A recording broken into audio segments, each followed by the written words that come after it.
کوئی بھی صورت ہو والدین کے ساتھ نرمی کا رویہ اختیار کرنا ہے، ملائم رویہ اختیار کرنا ہے، اور اسی کے ذریعے سے امر بالمعروف اور نہی عن المنکر کی ذمہ داری کو انجام دینا ہے۔ یہ ان باقی افراد سے جو ہے انہیں استثناء حاصل ہے۔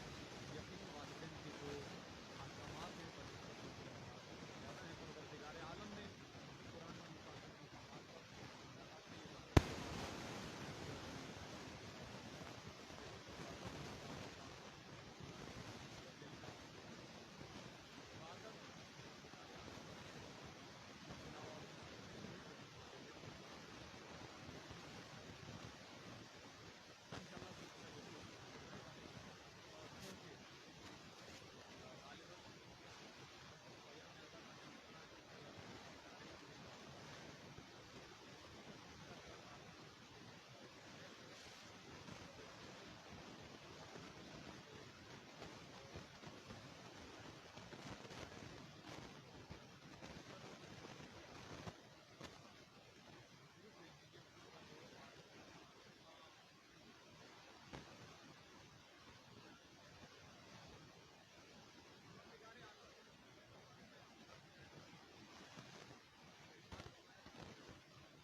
اپنے مومنین تو حصوں میں منقسم ہو جاتے ہیں، تقسیم ہو جاتے ہیں، تو ان میں سے کچھ ایسے ہیں کہ جو اس راہ پر اپنی قربانی دے کر اپنی زندگی کو خدا کے گزار کے جا چکے ہیں، جامع شہادت کر چکے ہیں، اور بعض وہ ہیں کہ جو انتظار کرتے ہیں، اور اس معاہدے کے اندر، اس وعدے کے اندر، اس عہد و پیمان کے اندر ذرہ برابر کی تبدیلی آپ کی خدمت میں ہماری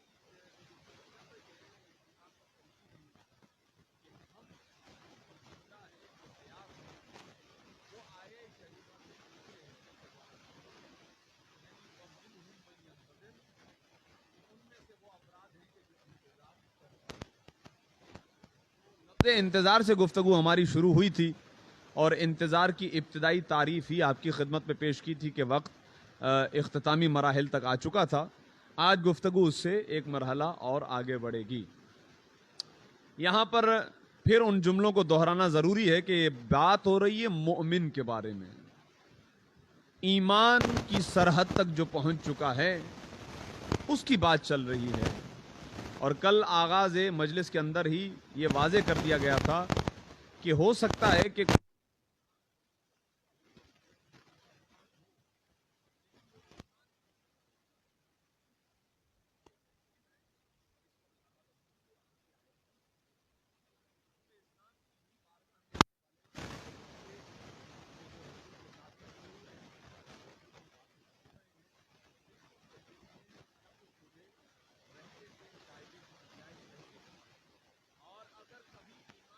تذکرہ ہوتا تھا تو یہ کہتے تھے کہ آمنا، ہم ایمان لا چکے ہیں، تو پروردگار عالم نے وحی نازل فرمائی کہ اے رسول ان سے کہہ دیجئے کہ تم نے ابھی اسلام قبول کیا ہے، ایمان ابھی تمہارے دلوں میں داخل ہی نہیں ہوا ہے، ایمان ابھی آگے کی منزل ہے۔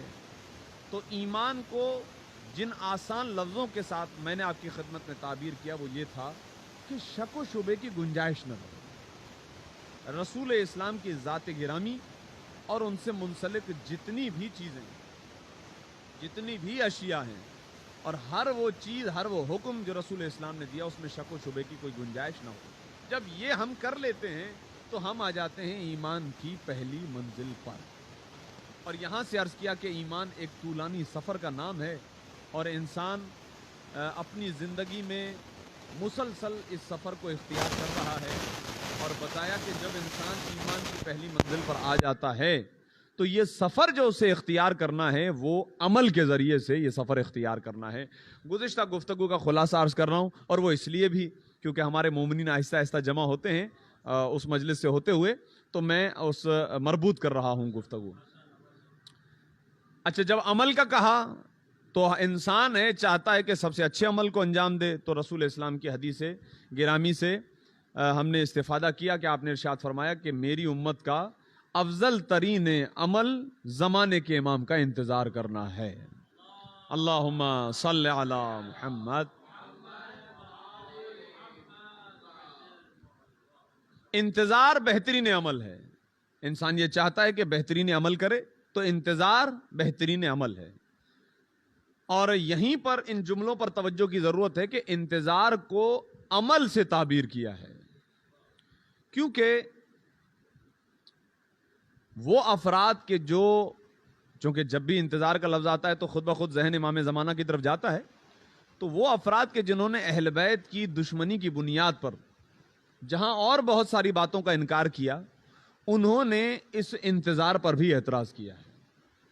انہوں نے کہا کہ جناب عالی یہ جو انتظار ہے یہ انسان کو جمود کی کیفیت میں مبتلا کر دیتا ہے. جیسا کہ میں نے کل عرض بھی کیا تھا، اور میں نے کل یہ اعتراض وہاں پیش نہیں کیا تھا، آج عرض کر رہا ہوں آپ کی خدمت میں کہ دل میں خیال تو بہرحال آتا ہے کہ انتظار کا مطلب جو پہلی معنی ہمیں سمجھ میں آتی ہے کہ بیٹھے ہیں بھئی، امام کو آنا ہوگا تو آ جائیں گے اور ہم اپنی مرضی سے زندگی بسر کریں جس طرح کریں. دیکھیں، اگر واقعا انتظار کا یہ معنی مراد ہے تو جو معترض نے اعتراض کیا وہ اپنی جگہ پر بالکل ٹھیک ہے، کہ اس نے کہا کہ انتظار تو انسان کی زندگی میں جمود لاتا ہے. جمود کا مطلب ہے کہ انسان کو ایک جگہ پہ روک لیتا ہے، ترقی کی جو ہے وہ نس اس کی جو ہے وہ اجاگر ہی نہیں کرتا. واقعا یہ اہم پہلو ہے کہ انسان بیٹھا ہوا ہے، بس انتظار کر رہا ہے کہ جب آنا ہوگا وہ آ جائیں گے، خود رکا ہوا ہے، تو اس کی تمام ترقی روحانی وہ رکی ہوئی ہے، جمود آیا ہوا ہے.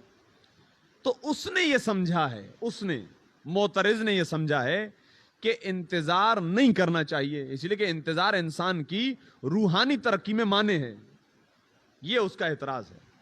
تو کل آپ کی خدمت میں اس کو دوسرے پیراہے سے عرض کر دیا تھا کہ دیکھیے انتظار اس کا نام ہی نہیں ہے. خود رسول نے کہہ دیا کہ انتظار کسی قلبی کیفیت کا نام نہیں ہے، ایک عمل کا نام ہے. عمل یعنی کچھ کرنا. تو جب یہ کہہ دیا کہ کچھ کرنا، کچھ انجام دینا، تو اس کا مطلب یہ ہے کہ جب انسان کوئی عمل کرتا ہے تو یہ کہہ نہیں سکتے کہ اس میں جمود آ رہا ہے.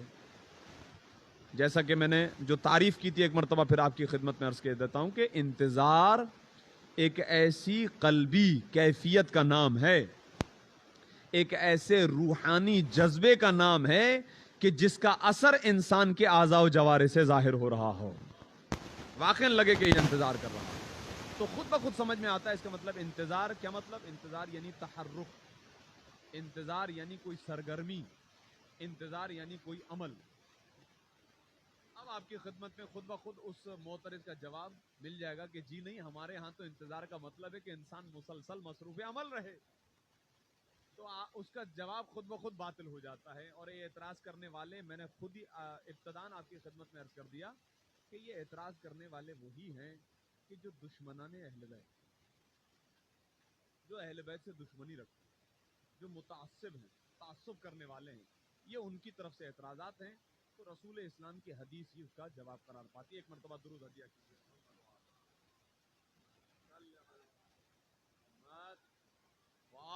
محمد وعجل فرجهم اجمعین. اب اس آیہ شریفہ کی روشنی میں جب یہ طے ہو گیا کہ یہ آیہ شریفہ عمومیت رکھتی ہے، ہر زمانے کو شامل کرتی ہے، ہر اس فرد کو اپنے ضمن میں لا سکتی ہے، ہر اس فرد کو اپنے اندر شامل کر سکتی ہے جو ان صفات کا حامل ہو، جو بھی انتظار کرے اور اس انتظار کی کیفیت یہ ہو کہ وہ اللہ سے یہ عہد و پیمان کرے کہ اے میرے پروردگار، میں نے تجھ سے یہ عہد کیا ہے، میں نے تجھ سے یہ معاہدہ کیا ہے، میں نے تجھ سے یہ وعدہ کیا ہے کہ جب تک میری سانسیں رواں و دواں ہیں اور آخری سانس تک اور خون کے آخری قطرے تک میں تجھ سے یہ معاہدہ کرتا ہوں کہ جس اسلام کو میں نے قبول کیا ہے اور اس کی تعلیمات پر میں ایمان لایا ہوں، زندگی کی آخری سانس تک اپنے اس عقیدے پر باقی رہوں گا. اب اس عقیدے کے سلسلے میں مجھے کوئی بھی قربانی پیش کرنی پڑے. یہاں پر ایک چیز بڑی قابل توجہ ہے، یہ نقطہ آپ کی خدمت میں عرض کر رہا ہوں کہ دیکھیے جناب عالی، میں نے اس سے پہلے جن ہستیوں کا تذکرہ کیا اگر آپ کے ذہن عالی میں گفتگو ہو کہ امیر المومنین نے ارشاد فرمایا میں ہوں اس کا مصداق، میں ہوں جو انتظار کر رہا ہوں، اور حضرت حمزہ تھے جو وعدہ وفا کر چکے، حضرت انس بن نضر کا ذکر ہوا وہ بھی شہید ہوئے حضرت، اچھا سید الشہداء کا تذکرہ ہوا، 72 شہداء کا تذکرہ ہوا، تو آپ کہیں گے جناب علی ان کی باتیں سمجھ میں آ رہی ہیں، اس لیے کہ یہ تو واقعا میدان میں اترے اور یہ برسر پیکار ہوئے، یہ لڑے، ان کو شہید کیا گیا، لیکن یہ نسبت ہمارے ہاں سمجھ میں نہیں آتی، اس لیے کہ ہمارے ہاں ایک اصول ہے، وہ کیا ہے کہ حجت خدا جب تک یعنی نبی یا امام جب تک حکم نہ دیں جہاد ہوتا نہیں، جہاد ہمارے ہاں ہے نہیں، یعنی اس معنی میں نہیں ہے کہ جب تک حکم نہ آ جائے، نبی یا امام کا حکم نہ آ جائے جہاد ساقط ہے، انتظار کر رہے ہیں۔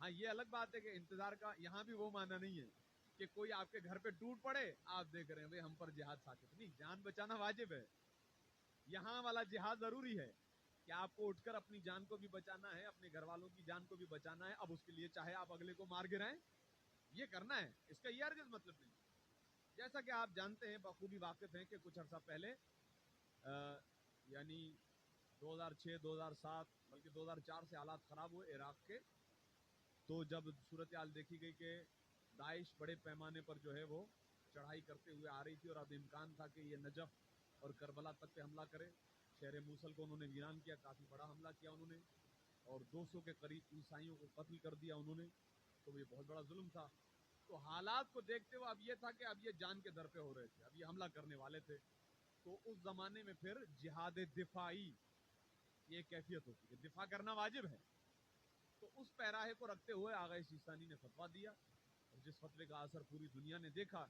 کہ داعش یعنی خود بخود آہستہ آہستہ پیچھے ہٹتے ہوئے اور الحمدللہ حالات بڑے سازگار ہوتے رہے، اور عراق کے حالات اب آپ کی آنکھوں کے سامنے ہیں۔ یہ جہاد دفاعی ہے کہ اپنی جان بچانا واجب ہے، مومنین کی جان مال عزت کو بچانا واجب، یعنی بہت سوچ سمجھ کے، آسان نہیں ہے یہ مرجے کے لیے بھی فتویٰ دینا، کیونکہ یہ ہمارے ہاں حتی الامکان یہ طے ہوتا ہے کہ نبی یا امام حجت خدا کہیں تو ٹھیک ہے، ہمارا ان کا نظریہ نہیں ہے کہ قرآن کی آیت لی کہ بھئی کافروں سے جہاد واجب ہے، اب پکڑ کے کسی کو بھی کافر بنا دیا، سر کاٹ دیا اور کہنے لگے اللہ اکبر اللہ اکبر، نہیں ایسا نہیں ہے، ایسا نہیں ہے، ہمارے ہاں سوچ سمجھ کر جب تک نبی یا امام موجود ہیں تو ٹھیک، آپ خود دیکھیں گے کہ اگر جنگ اہل بیت پر مسلط کی گئی ہے تو ٹھیک ہے، وَإِلَّا تلوار نہیں اٹھائی گئی ہے، رسول اسلام نے اپنے زمانے میں جو جنگیں لڑی، لیکن امیر المومنین نے ارشاد فرمایا کہ اے علی میں نے تنزیل قرآن پر جنگ لڑی ہے، آپ کو تعویل قرآن پر جنگ لڑنی ہے،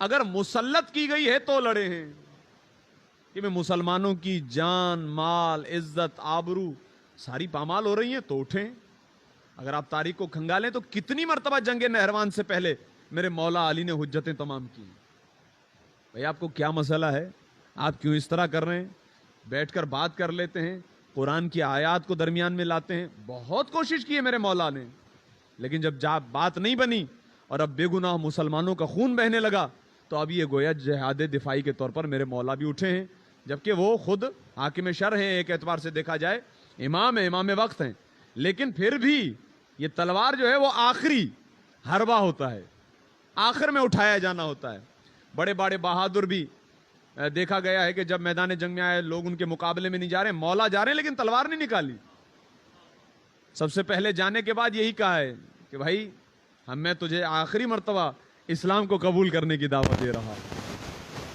وہ بہادر تلوار نکالے کہ جس کی چیخ سے ہی سارے بھاگ جائیں، مولا تلوار نیام میں رکھے ہوئے کھڑے اور کہہ رہے ہیں کہ بھائی میں تجھے آخری مرتبہ، اس کے بعد تجھے موقع نہیں ملے گا، پھر جہنم ہے، یہ آخری موقع ہے، درود بھیجئے محمد و آل محمد۔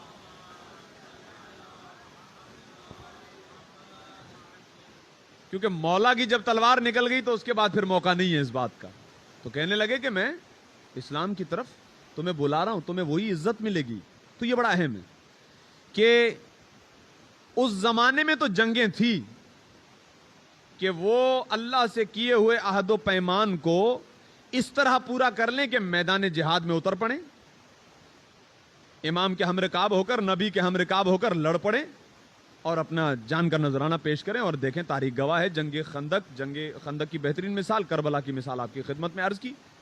لیکن ہمارے لیے تو جنگ ہی نہیں ہے، تو پھر ہم اس آیت کے مصداق تک کا سفر کیسے طے کریں گے؟ یہ اہم ہے بڑا. کیونکہ میں کل سے آپ کی خدمت میں یہ عرض کر رہا ہوں کہ بھائی انتظار ہمیں وہیں اسی منزل تک لے جائے گا، لیکن جنگ تو ہے نہیں. ہاں یہ الگ بات ہے، دعا کرتے ہیں کہ زمانے کے امام کا ظہور ہو جائے ہمارے زمانے میں. اللہم صلی علی محمد.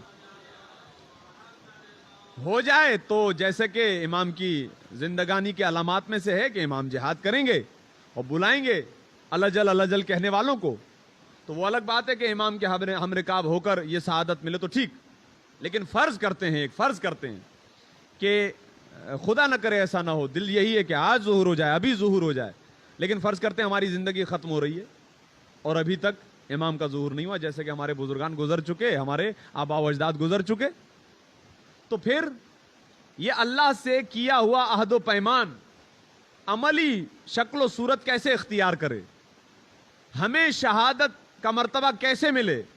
تو عزیزان گرامی قدر یہ مرحلہ اور یہ مسئلہ رسول اسلام نے اپنی زندگی میں ہی حل فرما دیا اور ارشاد فرمایا کہ مات علی حب آل محمد مات شہیدہ، جو آل محمد کی محبت میں مر جائے وہ شہادت کے درجے پر فائز ہوتا ہے. یا علی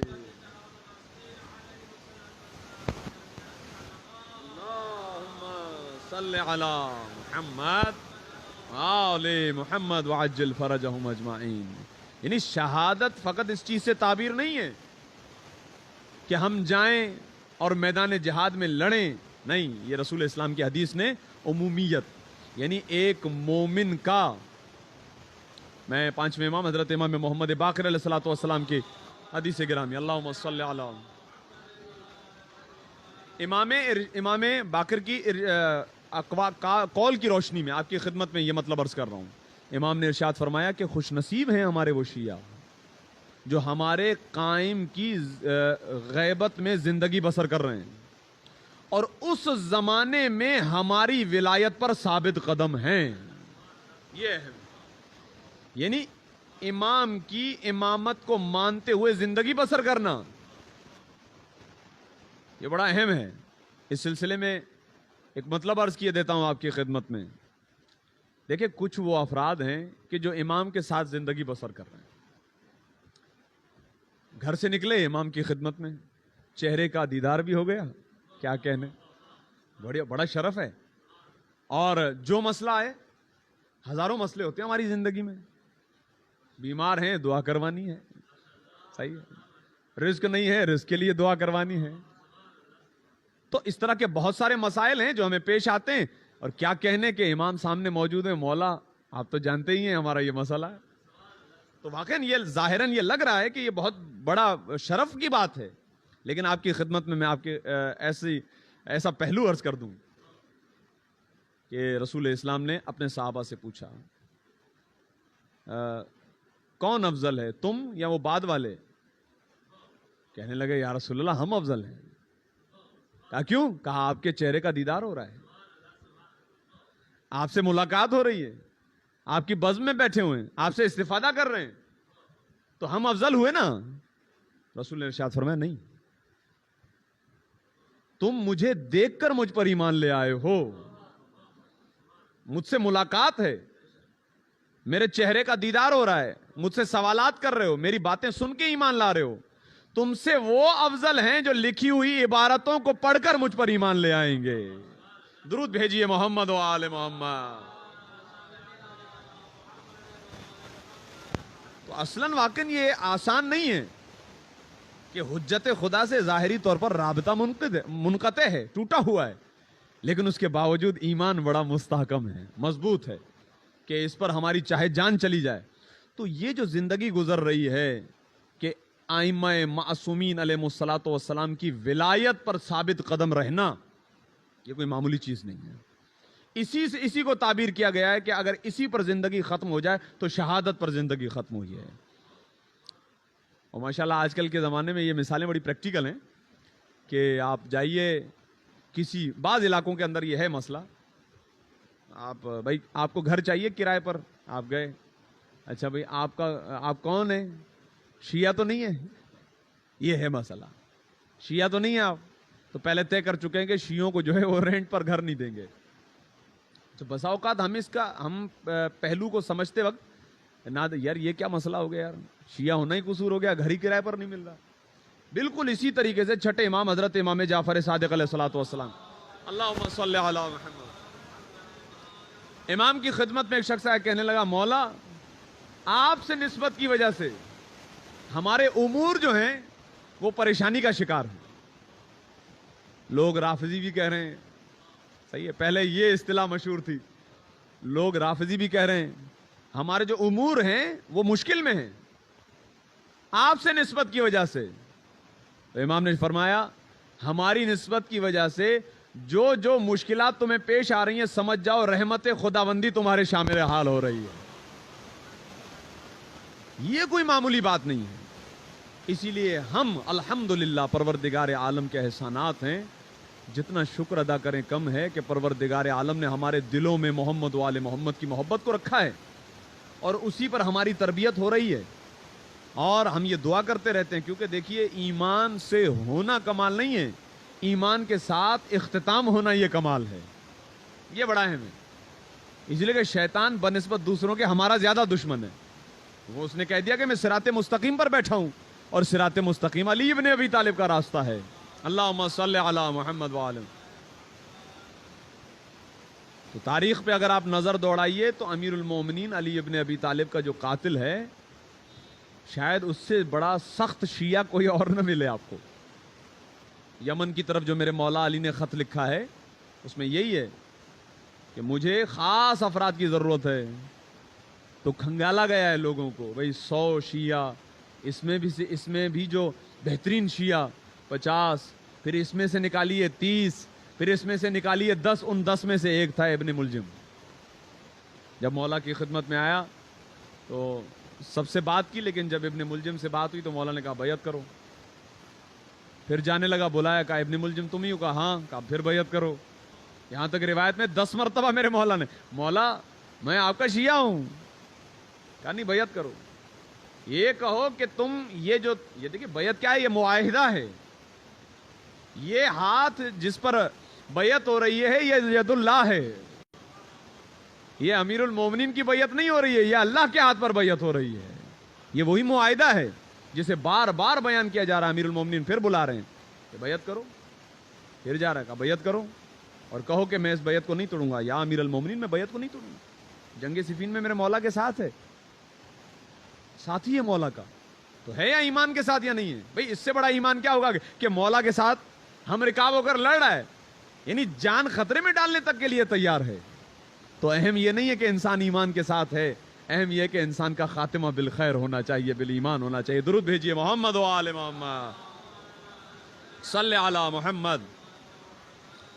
تو عزیزان گرامی قدر, اب اس آیت شریفہ کی نسبت یہ مرحلہ بھی ہمارا حل ہو گیا کہ مصداق بے این مانا کہ ہم ولایت پر ہیں, ولایت اہل بیت پر ہیں. اور امام معصوم ارشاد فرماتے ہیں یہ کوئی کم بات نہیں ہے. رسول نے فرمایا کہ یہ زیادہ فضیلت والے لوگ ہیں, اور خود ایک حدیث شریفہ میں یہ جملے بھی آئے ہیں, درود بھیجیے محمد و آل محمد, اللہم صلی علی محمد. کہ وہ زمانہ غیبت کا کہ جس میں میری اولاد میں سے جو قائم ہوگا, اس کے آنے سے پہلے کے لوگ کہ جو ان کی اور ان سے آنے والے پہلے ائمہ معصومین کی اقتدا کریں گے. یہ جملے حدیث کے ہیں کہ میری اولاد سے آنے والا القائم, کہ ان سے پہلے جو آنے والا زمانہ ہے اس کے اندر زندگی بسر کرنے والے وہ افراد کہ جو زمانے کے امام کی اقتدا کریں گے اور ان سے آنے والے پہلے ائمہ معصومین کی اقتدا کریں گے. خدا کا شکر ہے کہ ہم اپنے زمانے کے امام کی بھی اقتدا میں ہیں, ائمہ معصومین کی بھی اقتدا میں ہیں. رسول اسلام ارشاد فرماتے ہیں یہ وہ لوگ ہیں کہ جو میرے حقیقی دوست ہیں. رسول نے فرمایا یہ میرے حقیقی دوست ہیں, اور یہ میرے نزدیک سب سے زیادہ معزز ہیں, قابل احترام ہیں. اس لیے کہ یہ زمانہ آسان زمانہ نہیں ہے. واقعا میں اور آپ سمجھ رہے ہوں گے کہ وہ باشرف لوگ ہوں گے کہ جو ملاقات کرتے ہوں گے. نہیں, ائمہ معصومین فرما رہے ہیں یہ باشرف لوگ ہیں کہ جو غیبت امام زمانہ میں زندگی بسر کر رہے ہیں. اس لیے کہ یہ مشکل ہے. اس کے لیے بڑی بہترین مثال آپ کی خدمت میں عرض کرتا ہوں. واقعا ثواب میں فرق آ جاتا ہے. اگر آپ توجہ فرمائیں کہ ایک شخص ہے, روزہ رکھا ہے, اور روزہ رکھنے کے بعد جا کے سو گیا اے سی میں فجر کی نماز پڑھ کے, اور سارا دن اسی میں گزر گیا. یعنی جو گرمی کا سخت ترین وقت ہوتا ہے وہ اس کے اندر گزر گیا. اور مغرب سے کچھ دیر پہلے جس میں ظہر اور عصر بھی ادا ہو جائے اور مغرب اور عشاء بھی ادا ہو جائے, وہ ادا کر لی. تو اب کیا ہوا؟ ایک یہ شخص ہے جس نے روزہ کھولا, سارا دن مزے سے اے سی کے اندر سویا ہوا ہے. اچھا, اس کی نسبت ایک ایسا فرد ہے کہ جو صبح اٹھا, اس نے روزہ رکھا, نماز فجر بھی جا کے ادا کی اس نے مسجد میں جماعت کے ساتھ. اس کے بعد پھر وہ اپنے اہل و عیال کے لیے کام کاج کے سلسلے میں نکلا ہے. اپنے روزی کے اعتبار سے وہ جا رہا ہے اور سارا دن کام کر رہا ہے. گرمی بھی ہے, شدت بھی ہے, پریشانی بھی ہے, روزہ ہے, اس کے باوجود وہ اپنے کام بھی کر رہا ہے, اور سارا دن اس کا اسی مشقت کے اندر گزرا ہے. تو ایک سیدھا سادہ سوال ہے, کیا ان کے دونوں کے روزے کا ثواب برابر ہوگا؟ مشقت جتنی زیادہ ہوگی, زحمت جتنی زیادہ ہوگی, اس قدر عبادت میں بھی اضافہ ہوا کرتا ہے. جس قدر مشقت میں اضافہ ہے عبادت میں, شرعی اعتبار سے روزہ دونوں کا قبول, لیکن ثواب کی بات ہے. جیسا کہ کل آیہ شریفہ بھی پیش کی گئی تھی, اچھا عمل, اچھا یعنی مشکل کے ذریعے سے عمل انجام دیا ہے, تو اس کا ایک فرق ہے. تو ایک وہ ہے کہ جو زمانے کے امام کی زندگی میں ایسے زندگی بسر کر رہا ہے کہ جب چاہے. ایک مرتبہ التماس کروں گا بزرگان سے, درود بھیج دیجئے محمد و آل محمد.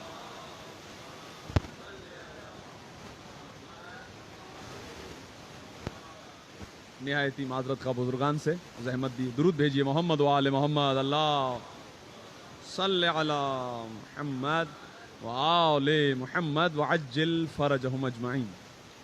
تو ایک وہ شخص ہے کہ جو امام معصوم کی زندگی میں زندگی بسر کر رہا ہے. گھر سے اٹھا, امام سے ملاقات کی, جو سوال پوچھنا ہے سوال پوچھ لیا, جو مسئلہ پیش آیا مسئلہ حل ہو گیا, کوئی دعا لینی تھی دعا کروا لی. جو بھی ہمارے الغرض مسائل ہوتے ہیں جن کے لیے ہم علماء سے رجوع کرتے ہیں, اگر امام معصوم موجود ہو تو کیا بات. اچھا, اس کے مقابلے میں ہم ہیں, یعنی ہمارا ایک ایسا زمانہ ہے کہ جس کے اندر امام معصوم سے براہ راست رابطہ نہیں ہے. تو یہ ایک سوال ہے. ہم ہو سکتا ہے ابتدائی نظر میں یہ سمجھے کہ بھائی باشرف وہ ہیں کہ جو امام معصوم کے چہرے کا دیدار کر رہے ہیں, لیکن ائمہ معصومین کے اقوال کا خلاصہ یہ ہے کہ باشرف وہ ہیں جو غیبت میں زندگی بسر کر رہے ہیں. باشرف وہ ہیں کیونکہ مشکل میں ہیں, بہت بڑی مشکل ہے. دعائے ندبہ پڑھنے والے مومنین بخوبی اس جملے سے واقف ہوں گے کہ اے میرے مولا و آقا, عزیز علی ان ارى الخلق ولا ترى. اس سے بڑی میرے لیے مصیبت کیا ہوگی کہ پوری کائنات کو دیکھ پا رہا ہوں, آپ کو نہیں دیکھ پا رہا ہوں. اس سے بڑی مصیبت کیا ہوگی کہ جس کو دیکھنا چاہوں دیکھ سکتا ہوں, جس کی آواز سننا چاہوں سن سکتا ہوں, لیکن نہ میں آپ کی آہٹ سن سک رہا ہوں, نہ آواز سن سک رہا ہوں, نہ آپ کے چہرے کا دیدار ہو رہا. درود بھیجیے محمد و آل محمد. بزرگان آ رہے ہیں, ذرا جوان جو ہیں وہ زحمت کرتے ہیں, معذرت کے ساتھ درود بھیجیے محمد و آل محمد. صلی علی محمد. تو عزیزان گرامی قدر, اس نسبت سے دیکھا جائے تو انتظار میں زندگی بسر کرنے والے, اور جیسا کہ میں نے آپ کی خدمت میں ابھی امام معصوم کا ارشاد گرامی بھی پیش کیا کہ یہ بڑے خوش نصیب افراد ہیں, یہ ہمارے دوست ہیں, یہ زیادہ قابل عزت ہیں, اس لیے کہ مشکل میں زندگی بسر کر رہے ہیں اور یہ انتظار کی کیفیت میں ہیں.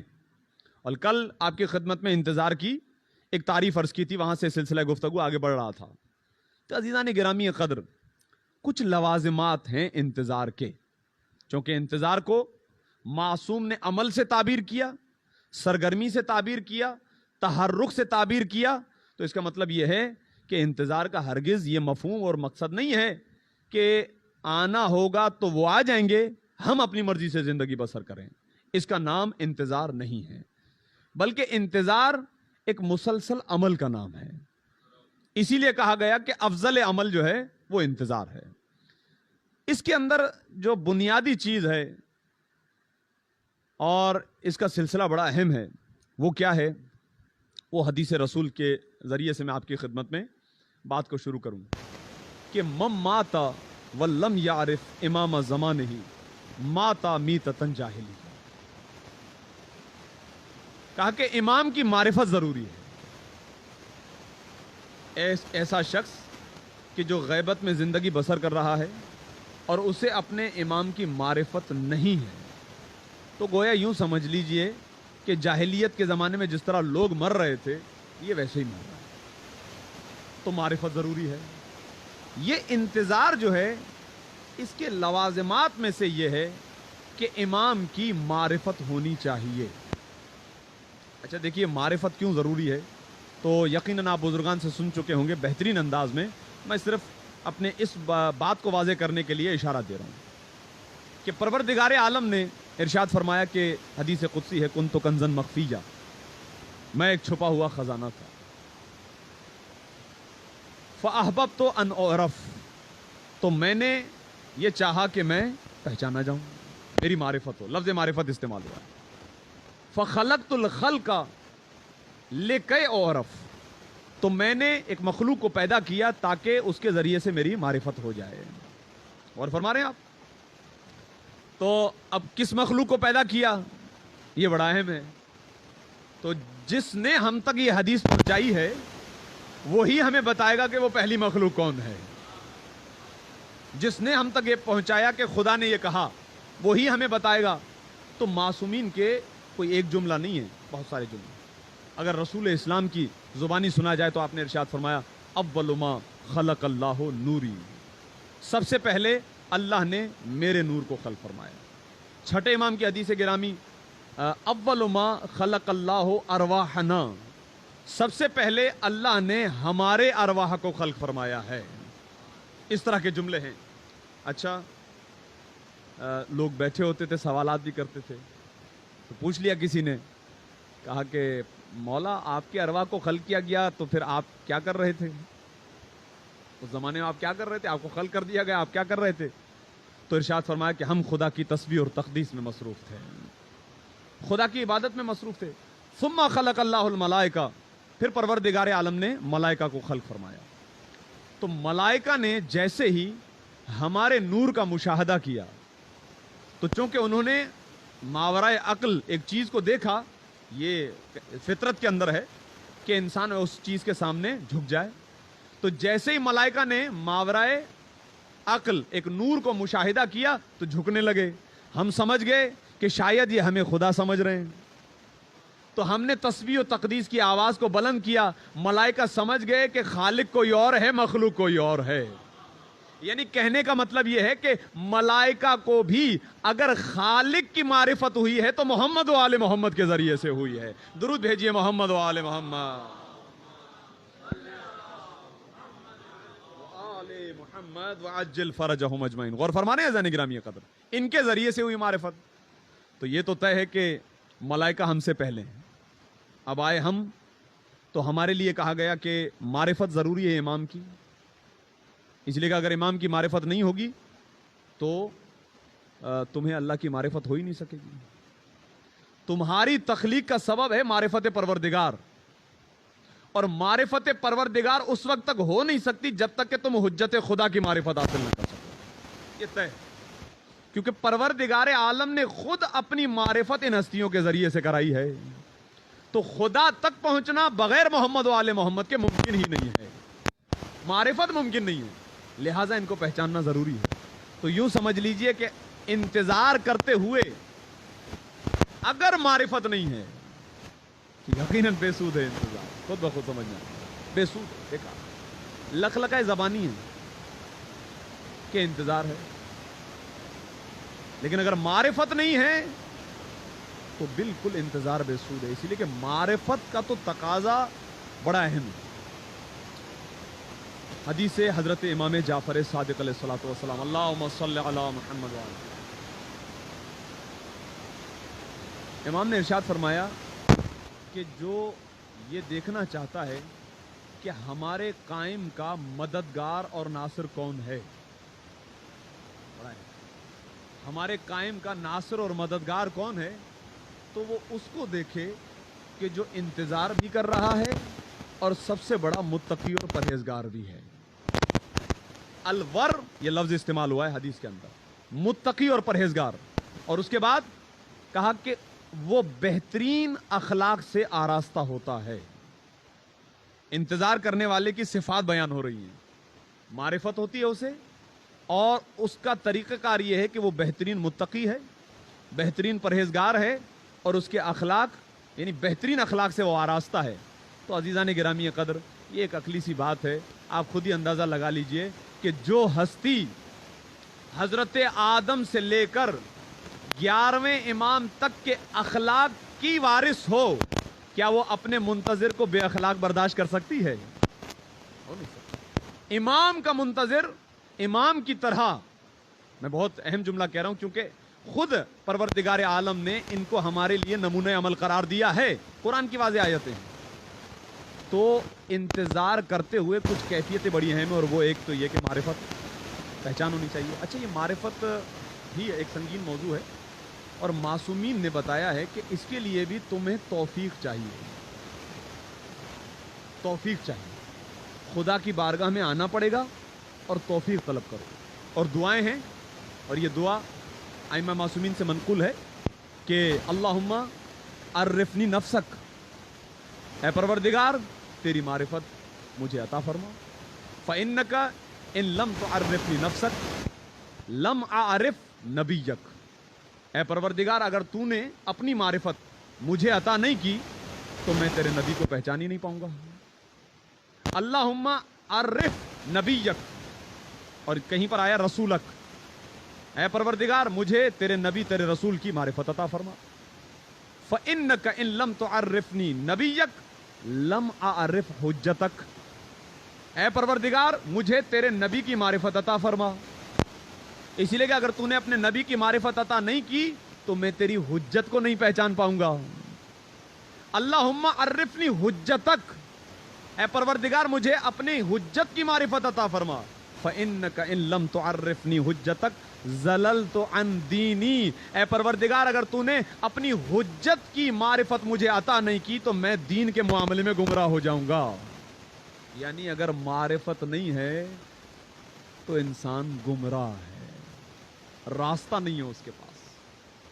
اور جب با معرفت ہے تو کل جو حدیث آپ کی خدمت میں عرض کی تھی اسی سے ملا کر یہ جملہ عرض کر رہا ہوں کہ من مات وہو عارف لامامہ، ایسا شخص کہ جو امام کی معرفت رکھتا ہے اور معرفت رکھتے ہوئے اس دنیا سے چلا گیا.